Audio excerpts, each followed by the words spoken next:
welcome back to another YouTube video. We have a massive update for you guys today, and I feel like I kind of need to do this in like different parts because there's a lot that goes into this.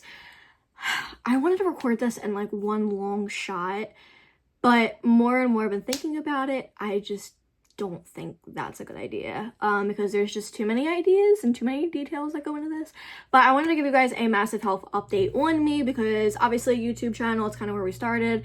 That's where I started everything on social media, was recording my health journey, and we are at a very new significant part of my life that I wanted to tell you guys about before we actually started anything. So here we go.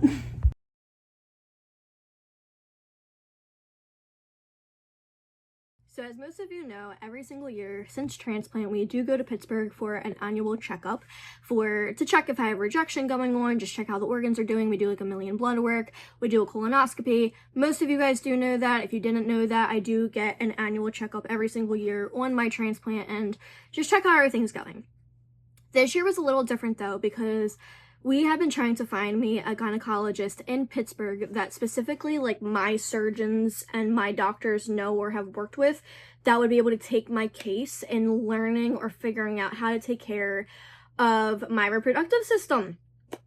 And something that I have been diagnosed with, we think I have, is endometriosis. Now, because of my complex case, it's been really hard to figure out who can help me. No one's willing to open me because I'm such a high-risk patient, and I think that's something I want you guys to really understand. I really want you guys to really understand truly that I am a really high case. Don't mind Dina. There is a lot of things that could happen to me during surgeries in general or just procedures. I'm a very high-risk patient to where it's not something that every doctor wants to deal with, and no one in Jersey is going to deal with, because when you have a transplant, essentially, like, think about it like this. My doctors that did my transplant and the surgeons that did it, they're the only ones that were inside and know what's kind of going on in there. Any other doctor, if they open me up, it's going to be like a can of worms, and no doctor wants to go through that, and I don't blame them. So it's been very hard trying to find somebody that is going to be able to treat endo. Now, I told you guys about the endometriosis and we think I have it. I believe I talked to you guys about my biggest fears, and I will go over that again. But my biggest fear in general about this whole endo thing is it growing to my intestines, because endometriosis can grow. It's like a web. I have been under the impression for over a year that this thing can grow either really rapidly or really slowly, and we don't know for sure if I have it. But we think I have it because of all the symptoms and a family history of me having it. So there's a very high chance of me having it, but we can't clarify that without someone opening me up. Now, we can't open me up because I'm such a high-risk case, okay? So you guys can just probably imagine the mental battle I feel like that's just been in general. So in my head, there's this sick organ essentially in me, which I've had before. And when my intestines were really sick and I was going through rejection in 2015, that was really hard, and it was really scary knowing that my organ was failing, and an organ that I had transplanted from my previous transplant, not the 2017 transplant, the first transplant. If you don't know, just comment down below. I can make a video on clarifying all that too.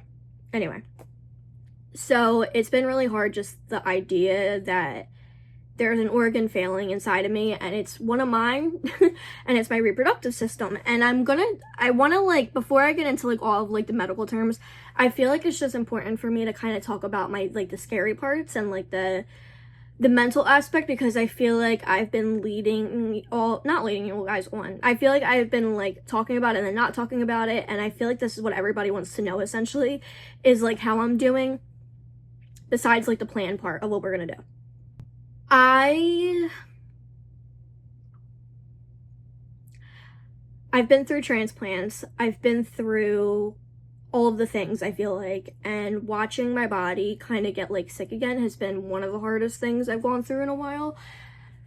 Mind you, I've been dealing with this for a year, and it's been taking a really big mental toll because my body is changing, and I don't like that. I feel like every week my body's changed since last March, which is when the first signs of, like, all of the issues started really coming up. The idea that, like, my uterus is, like, sick has been really bothering me, And I don't know if it comes down to being like a girl. I don't know if it comes down to like family and not being able to have one when I'm older and it just kind of being ripped away from me. I don't know if it just feels like because my body's just failing itself, and it's done that so many times to me. And I'm gonna try not to cry because I don't want to cry. I feel like I've cried over this a million times. But I think it's just a combo of everything, and I do believe it's just really the idea that like no matter what we do, my body's always gonna fail me. And not that I'm failing myself because I do everything I possibly can, but it's just really, really hard to think that just another one of my own organs, not a transplanted organ, something I was born with, is just failing and that it's sick. I feel like it's just one of those hard things where like I hate that like my own body just like can't be okay. Like it was okay for so long and like now it's just like not okay, I feel like, again.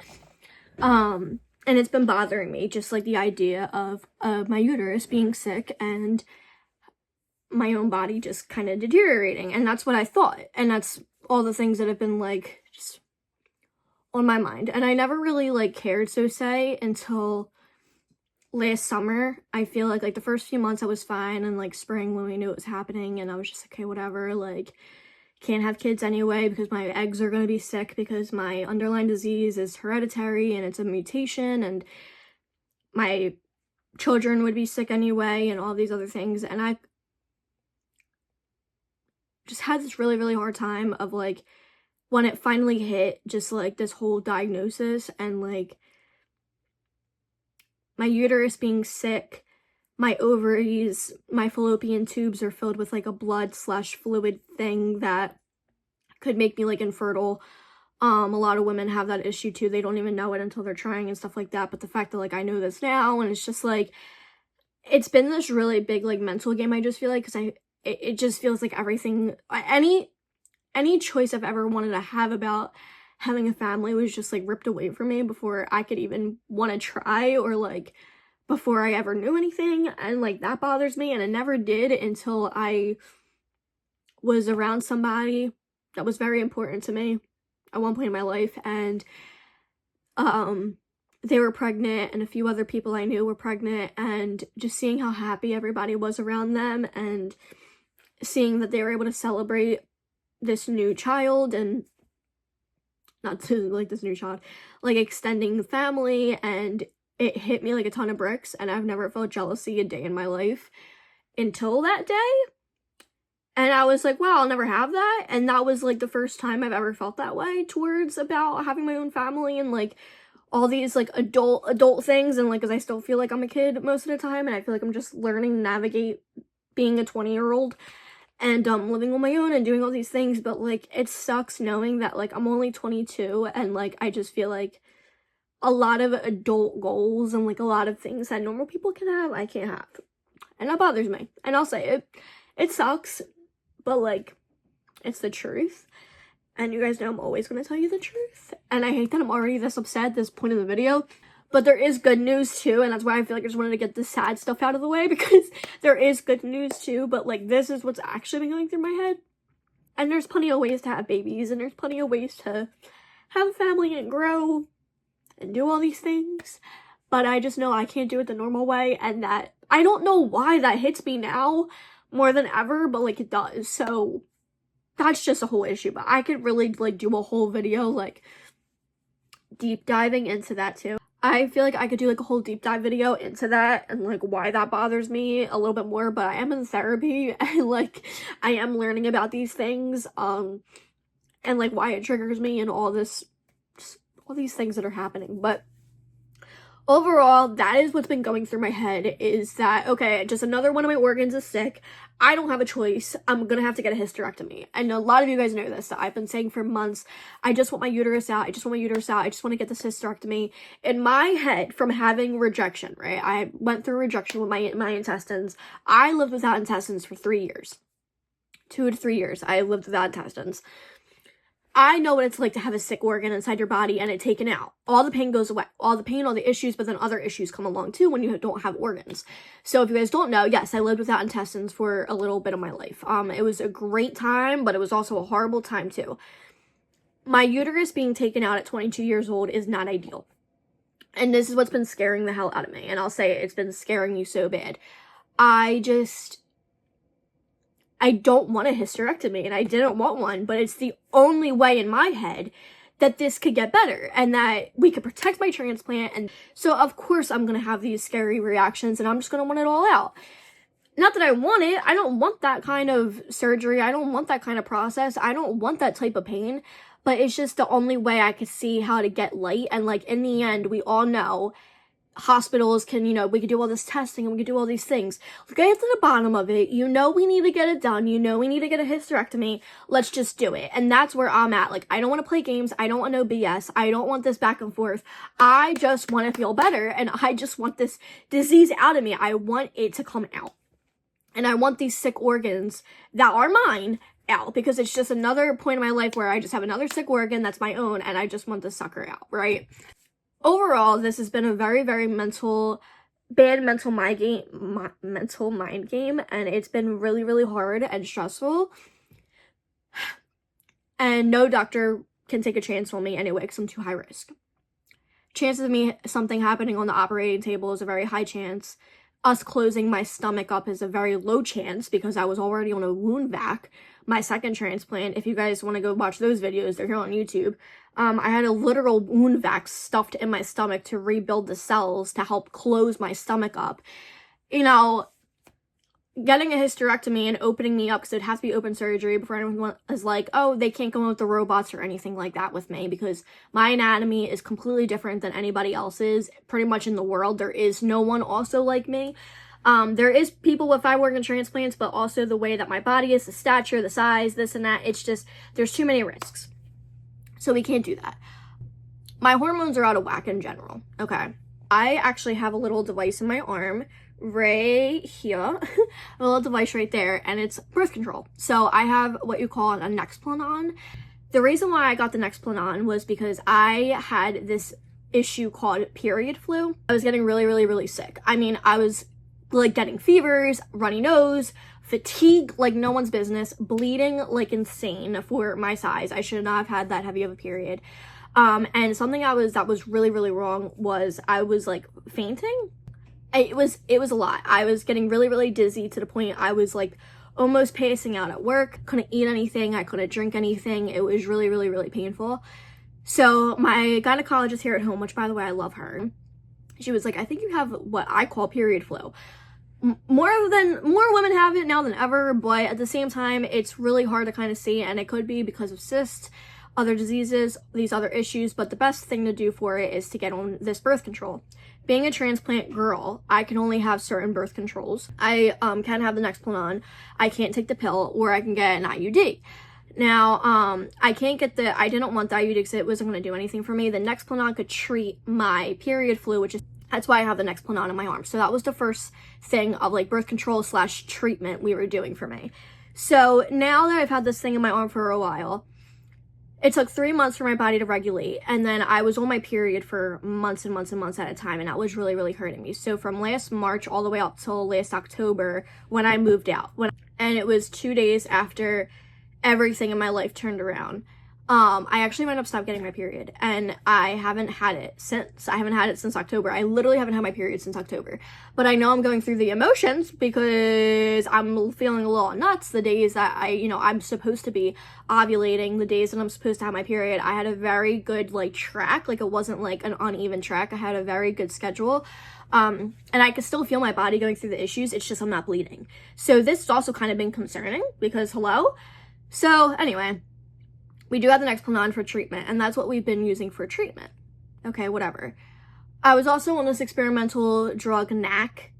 I'm not sure exactly what it was supposed to do, but it was like an experiment thing to see if it would help some of the issues that I was having. I don't know if it necessarily helped, but we haven't stopped taking it either. I don't know if I'm going to stop it soon, but that's just another update. So that's just a roundabout of how everything even just started, if you guys didn't know. I think I did tell you guys about this, but I forget if I made a video on this or not. I should know these things and I don't. Anyway. So now comes around this time for Pittsburgh. My transplant team knows that I have, we need, to get ball on the road with certain things, and I need to start seeing somebody soon from UPMC, so say, for this endo. because I can't live like this anymore. And I'm in the process of like having panic attacks and anxiety attacks, and I'm in therapy because of this disease that I believe that I have, but no one could give me a straight answer because we can't open me up.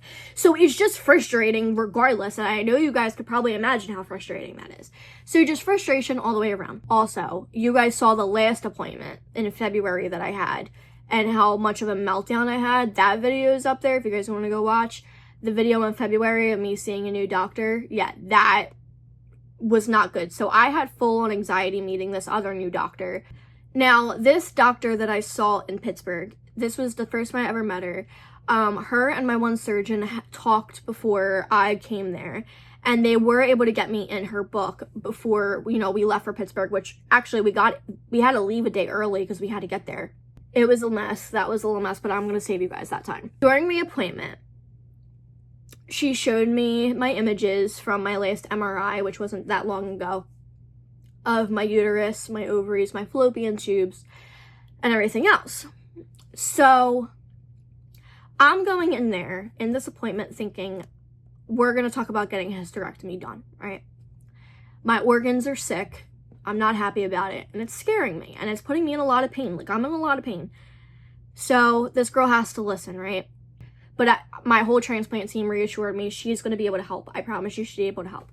I said, okay. So I'm like trusting them, which is hard enough, but I trust them. And I saw this new doctor.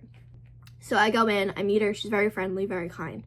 She knows I don't want to hear no BS. I don't want to go around all these big terms. I don't want to hear about her. I want to get to the bottom of this. So she tells me, absolutely believe that you're in this pain. Absolutely believe that, you know, all this stuff is happening. But I want you to actually see your images. Have you seen them? And I said, no. And no one showed me them. They just, you know, report back to me, call me, whatever. So she pulls up the images and she's showing me my uterus. And she laughs and she goes, I just want you to know that your uterus is really healthy.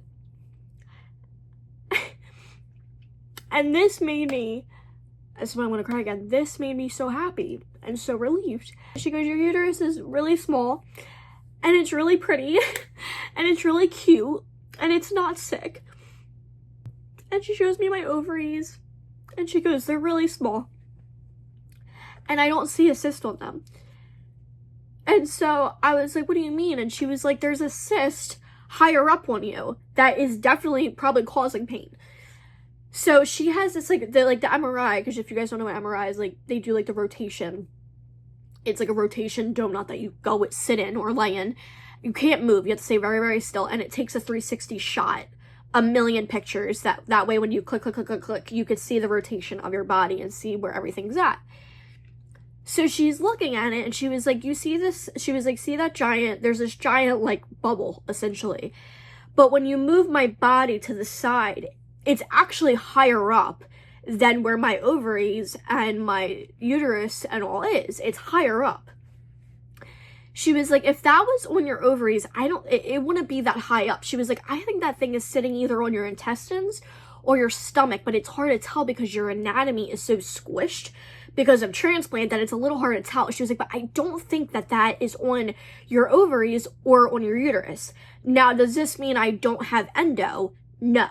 But it does mean that this big cyst that most likely is causing me a lot of this pain that I'm having and all this pressure, that it's not on my actual reproductive system, which made me feel so relieved because, like I said, this whole year, I've been thinking that my organ is so sick, and it's actually not.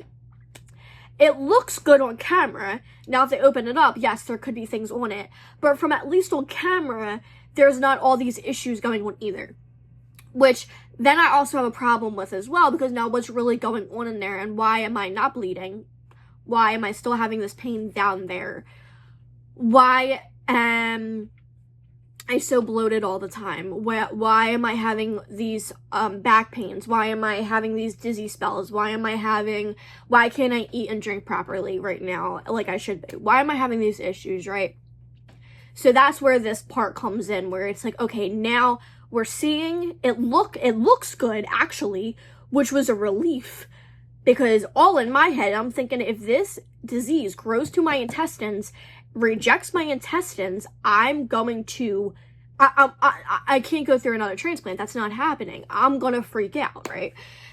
So knowing that my uterus looks healthy, at least on this image, made me very relieved, because this entire time for a year, I thought that my uterus was being essentially strangled and I had all these cysts and they were hurting me and I just felt horrible. But it gave me a lot of relief that at least another organ isn't failing, I guess. I don't know. I guess that's kind of the overall of that. But it's been really hard in general with that, so whatever. So she goes, tell me everything that's been going on, your pain-wise. An update too, I've been getting like UTIs, and we don't know why, because nothing has changed. I'm not doing anything that could risk UTIs. I know how to take care of cathing and my bladder and anything just down there, obviously, I know how to take care of. Like, it's not hard. And it's been trained in my brain since I was a little kid, so you would think I wouldn't have these issues, but for some reason I keep getting these chronic UTIs to the point where I can't get out of bed. And that's a problem to me, because then I'm one of the busiest people I know on the planet, and I have to move, so I was suffering in silence, going to appointments and this and that, whatever. So I'm getting these really bad UTIs, so in my head, I'm thinking it's bacteria overgrowth, it could be this, I'm getting on antibiotics, I don't want to be on antibiotics, but I have to be on antibiotics, I'm trying to flush it out, cranberry juice, whatever you can think of, I've been doing. So I'm telling her all these things, and she's like, all right, there's probably something going on, but at least we know that from an image standpoint, everything looks okay. Now, for endo, right, she also brought up the idea of PCOS.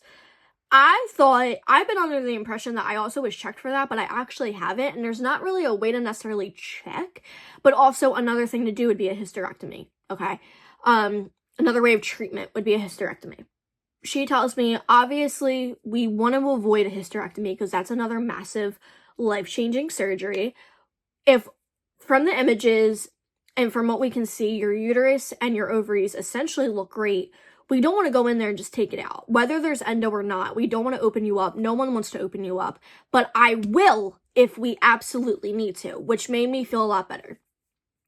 But for right now, with everything going on in my life with work, my sister's wedding, family affairs, this and that, events, I'm just at a prime right now where I can't afford to be in bed for the next 6 months, and it's not happening.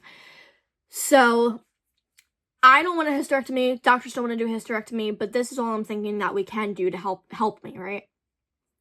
So she tells me there is a shot. There is a medical-induced menopause shot that you can get.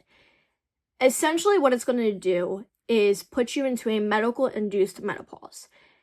If we took out everything, you're going to be in menopause anyway.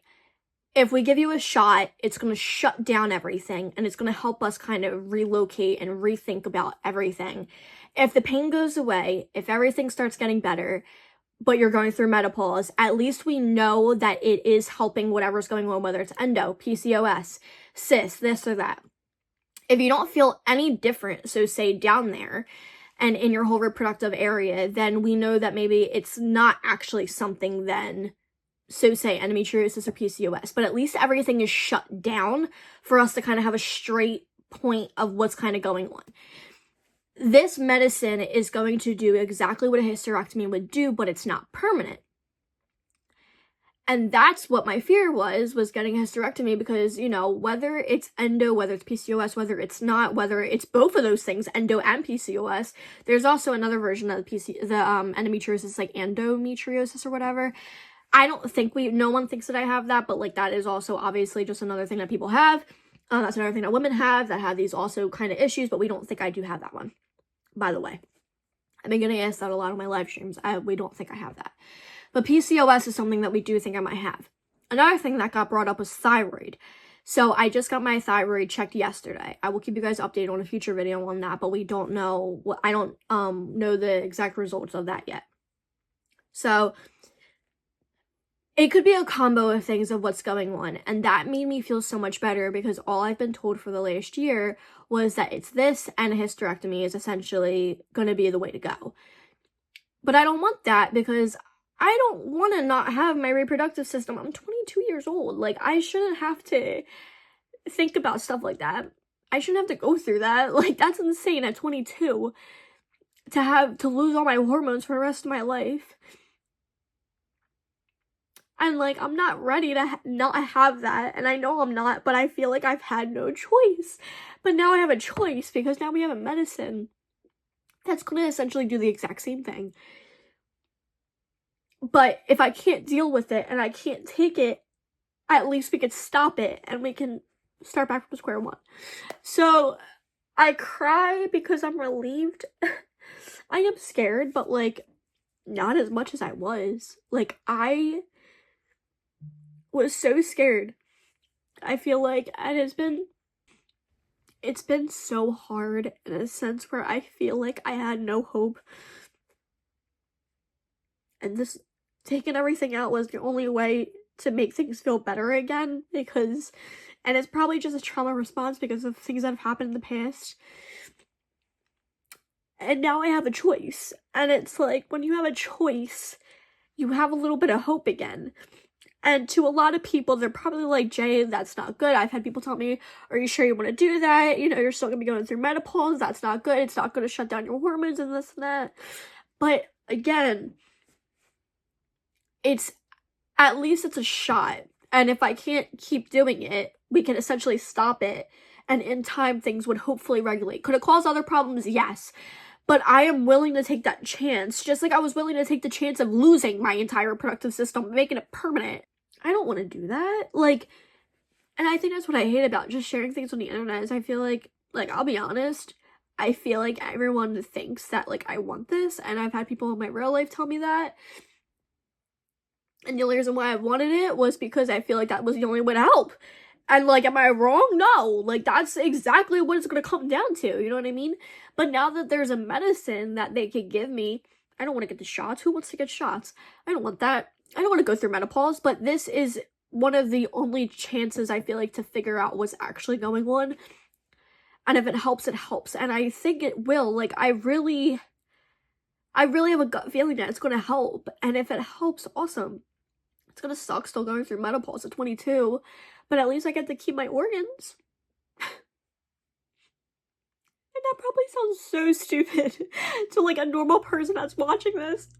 Like, dead serious. Like, that actually probably sounds insane.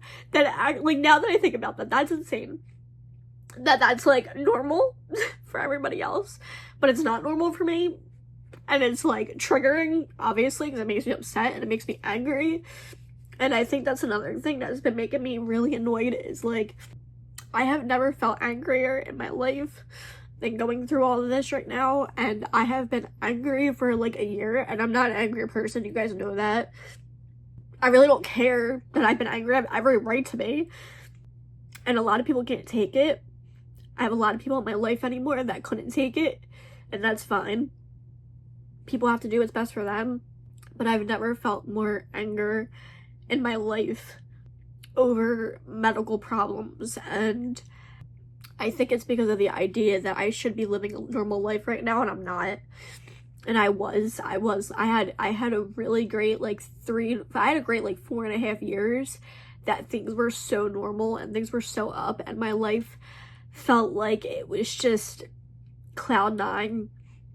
And I was doing so many things, and I was so happy, like, so happy.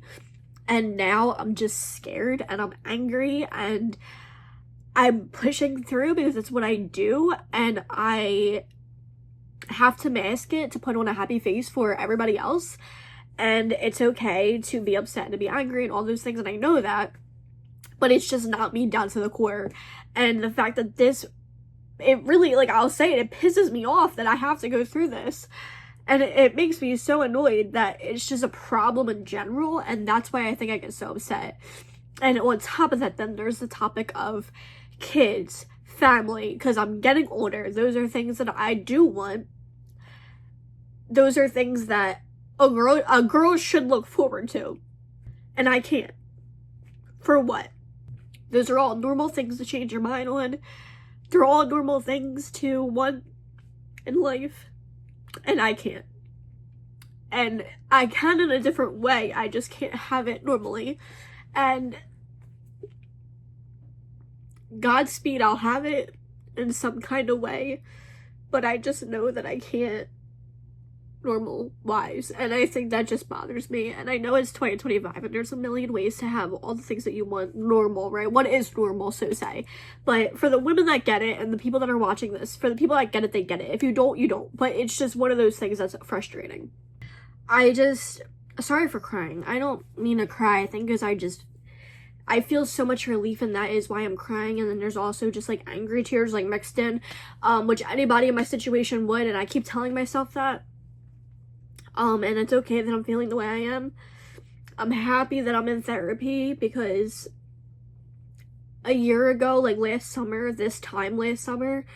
when I was a mess, and I knew in my heart, I knew in my soul that everything needed to change.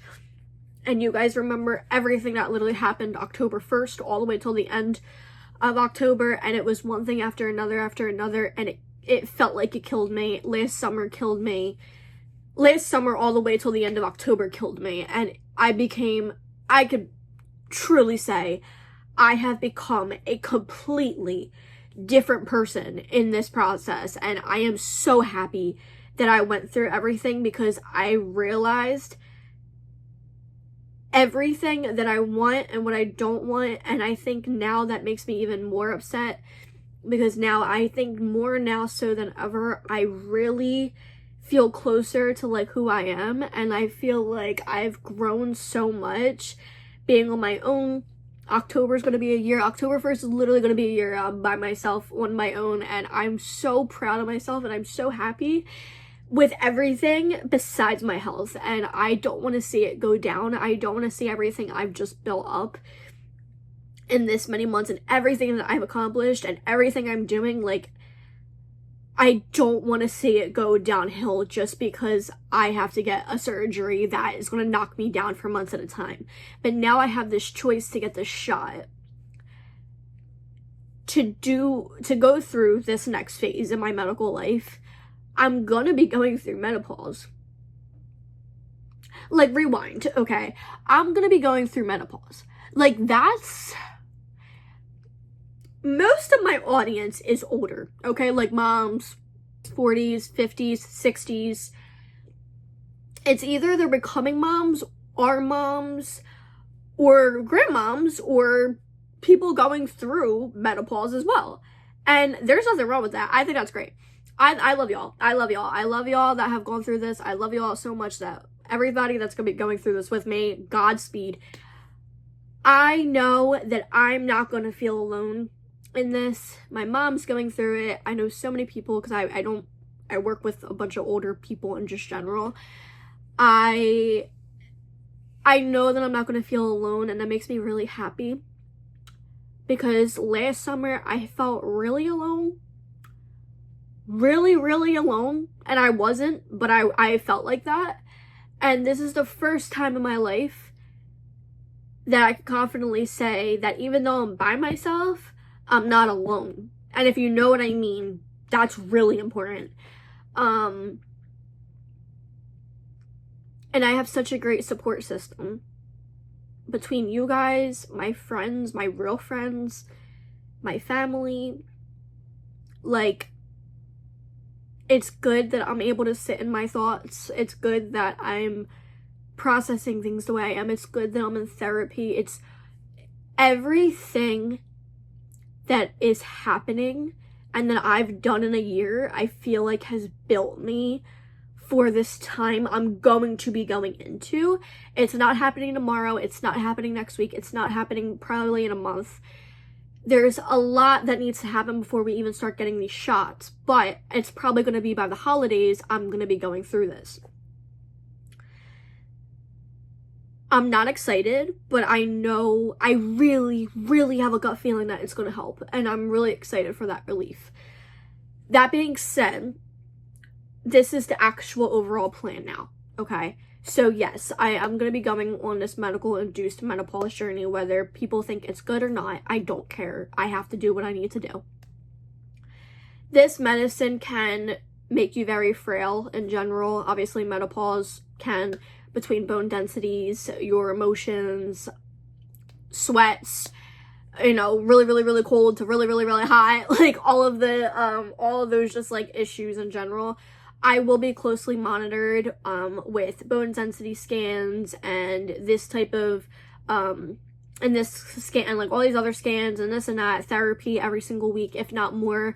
I might be even doing therapy 2 times a week. I don't know, if needed during this time when I'm getting adjusted to everything, when my hormones are getting adjusted to essentially shutting down. I will be closely monitored, and I have a very strong support system to help me go through this, thank God. Which I'm very grateful for, because I know people also don't have that, and that breaks my heart, and I'm just very happy that I have that. Plan about the cyst. I do have to go back to Pittsburgh at some point and get this drained. Either or hospital. I have to go under anesthesia. They have to get an ultrasound, locate where the cyst is, find a window that they could poke me. That chance of finding a window is also going to be very, very small, just because of how much scar tissues and my organs being kind of in the way, because I'm like kind of squished, and then like all the, you know, just all the other like doctor worries, whatever. We have to find a window with an ultrasound. They're going to poke me with a very, very long, big needle, stick it in the cyst, drain it, send it out for testing, number 1. Most likely going to send it out for testing. Take the needle out, put a band-aid over the little, you know, little mark, bing, bang, boom, wake me up, I'm out. I'll be out that same day. And we'll be on our way home the following day. So it'll be fine. It's a very easy, essentially a very easy procedure. It's just the way, if we can find a window, that's going to be the hardest part. But overall, it's a very easy, obviously not super invasive procedure. That being drained will help a lot of things. If I do go through menopause first and then the drainage, whatever, but that being drained should help. Also gave me a big relief, because that is also better than a cyst sitting on top of my uterus and waiting for it to pop. Because if you've ever also had an ovarian cyst pop, that sucker sent me into the ER last March, and that hurt bad. Not saying also that I don't have cyst on my ovaries, because we've had scans in the past where there was cyst on my ovaries that have popped. But this really, really large one that we thought was on it is not on it. So that's good. But yeah, everything reproductive wise essentially looks good. It's just, there's probably things that are still not getting picked up, and it's just essentially my hormones that are out of whack. I am feeling a lot better about this than I was before we went to Pittsburgh.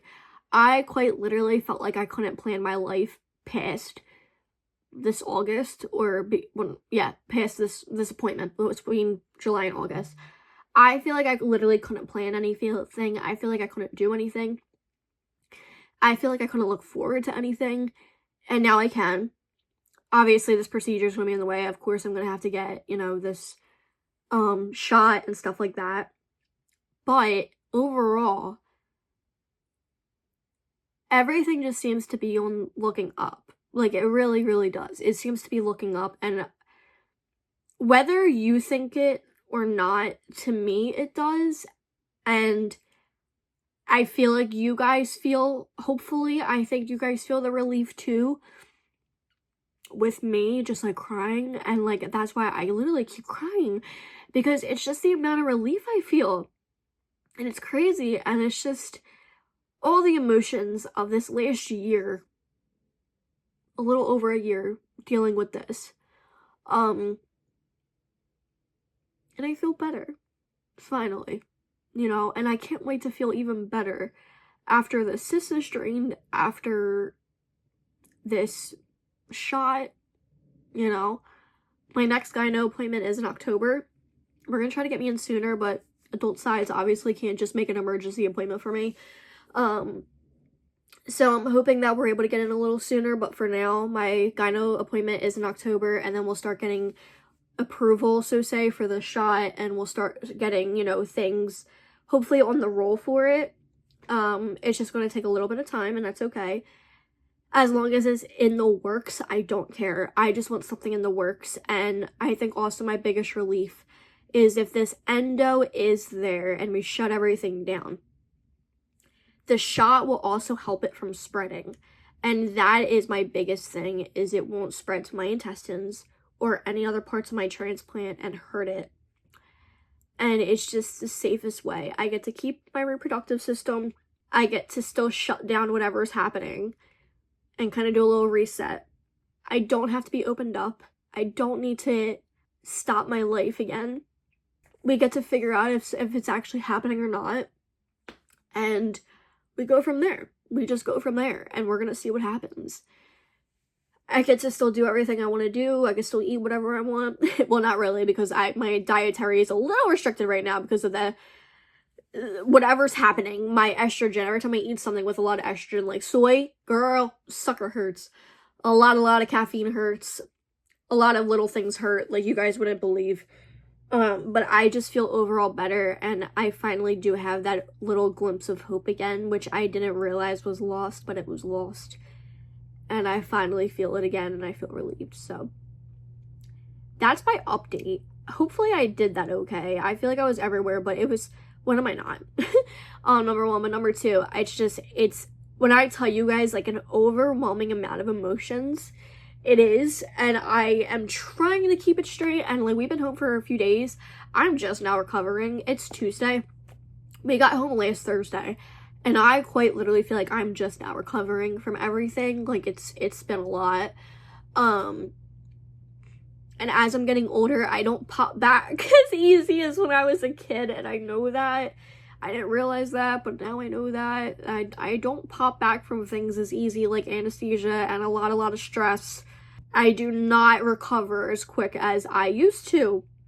Sucks getting old, y'all. It really sucks getting old. I don't like it. But we're here, and there's a lot of good things happening too, so I hope you guys not enjoyed this, but I hope that you guys kind of know what's kind of going on now. Once we kind of get closer to things, I will probably do more of like a detailed type situation of what's kind of like medicine names, and actively keeping you guys updated on like my feelings and like menopause and all of that. Can you guys believe I'm gonna be going through menopause? Like, I can't still get over that, and like, I know about it, but like, I can't believe it. It's like tea. And I'm really grateful for you guys, because you guys are part of my therapy too. And you know that. But like, you are. And I just want to tell you guys thank you. This is going to be another huge part of just like the story. Like my story, the journey, our story, me being online, the whole bit. It's just going to be a whole other ordeal with this. And that's okay. It's fine. But I just can't believe that there's just like another... It's gonna be life-altering, and I know it. It's gonna be scary. It is scary, but that's okay. And if you're going through something scary, I want to tell you it's okay. My gynecologist, my new one in Pittsburgh, she told me, you know, it's okay to cry, it's okay to be mad, it's okay to be upset, it's valid. And so if you're going through something really hard, listen, it's valid to be upset, it's valid. She gave me a hug at the end. She told me she's not going to give up on me, and that made me feel a lot better about everything too, because I feel like every doctor doesn't even want to give me a chance, let alone not give up on me. And I'm very blessed that I have a really good team now, and they know what's going on, and they not have a plan. But if you're going through something similar, my heart goes out to you. I love you. I love all of you that watch this and support, and I appreciate you. And thank you for helping me just get through this, and thank you for being my outlet and spreading awareness about things and letting me just be me and loving me for just being me. You guys have just been through a lot with me, a lot, and I'm very grateful that you guys get to go through this with me too. And hopefully this just kind of gives you guys a little insight on kind of what's been going on and everything. So I love you. I hope you guys have a wonderful day. Thank you guys for watching this very long emotional video. If you guys want me to elaborate on anything, please let me know. Also, reminder that I'm on live stream every day on TikTok at some point during the day. And hopefully I could do a little YouTube update on just like some things that have been going on, like a little makeup tutorial / update besides medical things. I just didn't want to do my makeup on here with this because I knew I was going to be crying and it was going to be a mess anyway, and just yada yada yada. So hopefully that you guys enjoyed this. I love you. I'll see you guys in another one. Alright, bye.